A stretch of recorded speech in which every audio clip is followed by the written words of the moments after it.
geçer, yıllar geçer, yine seni unutmam. Kışlar geçer, yağlar göçer, ağlar yine bulutlar. Belki yıllar beni ütködüp bilmez, belki yollar bizi tuşurup bilmez. Yine tuşaysak bir gün, yolla görüşaysak bir gün, beni tanar mı? Yıllar sonra tanar mı?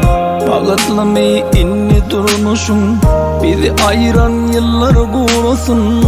Sen gidey durmuş kurusun, beni tanar mı?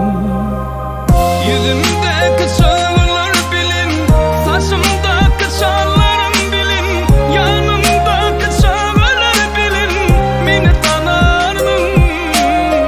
Yüzümdeki çağlar bilin, saçımdaki çağlarım bilin, yanımdaki çağlar bilin, beni tanar mı? Kimlerin ellerinde sevgilisi yıladı ya, men ellerim kenizem cüyümde saklayan.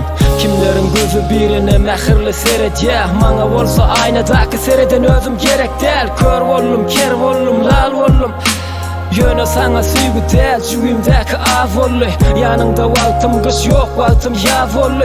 Gidecek bakana sana, gitmeye saz ollu. Senden ayrılmana, aslında gideceğin men yazılmalı derline.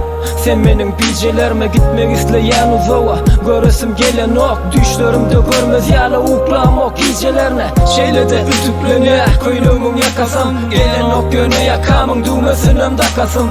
Kanatlı kepterim, ya gelleme uçasın, ya da sana dar gelli, seni salan kapasam.